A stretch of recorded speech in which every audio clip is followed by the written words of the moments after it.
क्योंकि अपनी अपनी राय है। ये रिपोर्ट देखिए।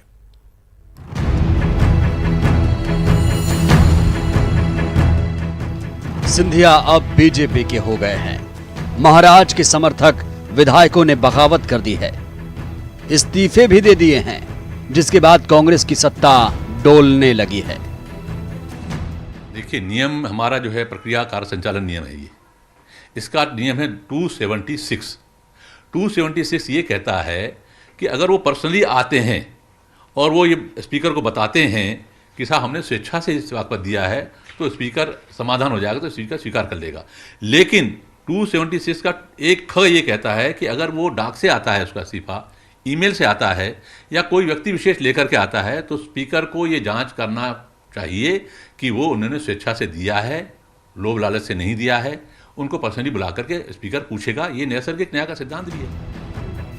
वहीं भूपेंद्र सिंह ने स्पीकर से कांग्रेस के 19 विधायकों के इस्तीफे मंजूर करने का अनुरोध किया, तो उधर 13 विधायकों को विधानसभा स्पीकर ने नोटिस जारी कर दिया है।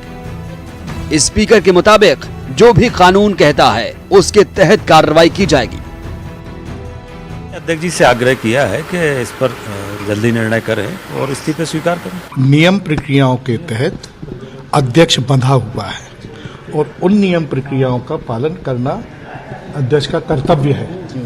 तदनुसार अध्यक्ष अपनी कार्रवाई कर रहा है। कांग्रेस ने विधायकों के इस्तीफे पर सवाल खड़ा किया। कांग्रेस का कहना है कि विधायकों ने खुद इस्तीफा नहीं दिया, साथ ही कांग्रेस ने विधायकों को बंधक बनाने के आरोप लगाए। तो बीजेपी ने कांग्रेस सरकार पर अल्पमत में होने के आरोप लगाए। बीजेपी ने कहा कि 22 विधायकों ने इस्तीफा दे दिया है, ऐसे में बजट सत्र में राज्यपाल का अभिभाषण नहीं होना चाहिए। एक्स जिला परिषद प्रेसिडेंट जीतू खुद उनका रिश्तेदार है। ये लोग पहुंचे और जब मनोज से बात की तो मनोज, जो बताया गया है, जानकारी प्राप्त हुई कि मनोज इनके साथ वापस आना चाहता था।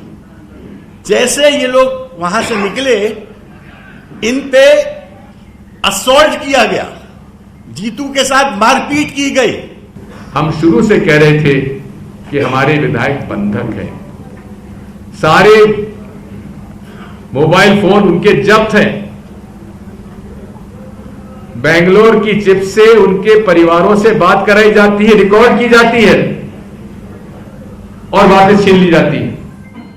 जिस तरह से इन लोगों को सबको वहां पर एक तरह से बंधक बना के रखा हुआ है, मैं देश के राष्ट्रपति जी से, सुप्रीम कोर्ट से भी कहना चाहूंगा कि ये प्रजातंत्र के हित में वो इंटरफेयर करें इसमें, और इंटरफेयर करके ये हमारे साथियों को, हमारे विधायक साथियों को और मंत्री साथियों को वहां से छुड़वाएं। हम तो बार बार ये कहते रहे भारतीय जनता पार्टी को कोई लेना देना नहीं है, कांग्रेस का आंतरिक मामला है। लेकिन ये सच्चाई है कि सरकार ने बहुमत खो दिया है और अब ऐसी सरकार कैसे राज्यपाल का अभिभाषण करवा सकती है, कैसे सत्र बुला सकती है। दिग्विजय सिंह कह रहे हैं कि फ्लोर टेस्ट होना चाहिए 16 तारीख को। हम लोग तो कह रहे हैं कि फ्लोर टेस्ट भी हो, इसमें कोई आपत्ति नहीं है, पर जब सरकार अल्पमत में है तो इस्तीफा दें और गवर्नर भारतीय जनता पार्टी का जो भी हमारा नेता होगा उसको मुख्यमंत्री की शपथ दिलाएं और जिस दिन वो कहेंगे उस दिन हम लोग बहुमत सिद्ध कर देंगे। जब बजट सत्र के पहले दिन महामहिम का भाषण होता है और महामहिम के पास में उस आसंदी पर 2 लोग बैठते हैं, एक विधानसभा अध्यक्ष बैठते हैं और एक महामहिम बैठते हैं, राज्यपाल महोदय। अब दोनों के पास में 22 के लगभग और 22 के लगभग इस्तीफे हैं दोनों के पास। तो ये सरकार जिसका आप दर्पण पढ़ने जा रहे हैं, दिखाने जा रहे हैं, वो सरकार बहुमत में है क्या? और अगर वो बहुमत में नहीं है तो उसका अभिभाषण कैसे? अगर है तो फ्लोर टेस्ट क्यों नहीं? तो हम तो प्रार्थना करेंगे दोनों से कि पहले फ्लोर टेस्ट हो, फिर अभिभाषण हो। इधर सियासी उठापटक के बीच अब सबकी निगाहें राज्यपाल और विधानसभा अध्यक्ष पर टिक गई हैं। लेकिन बड़ा सवाल, सिंधिया बीजेपी में आए हैं, क्या सत्ता भी बीजेपी के पास आएगी? Bureau report, news 18।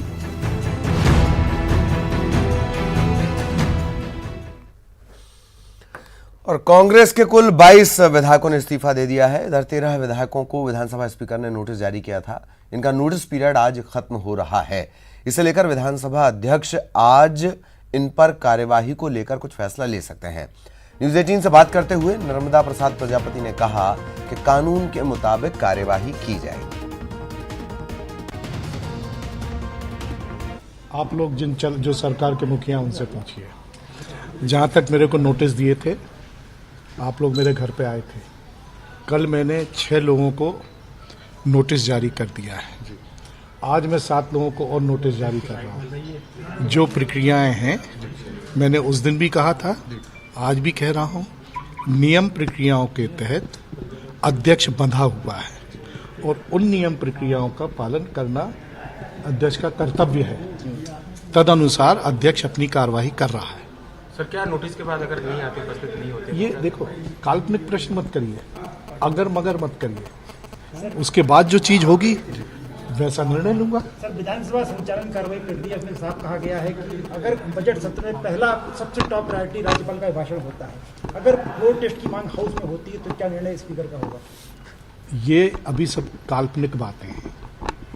आपका प्रश्न काल्पनिक है, इसलिए मैं काल्पनिक उत्तर नहीं दे सकता। और यहां रुकेंगे एक ब्रेक के लिए।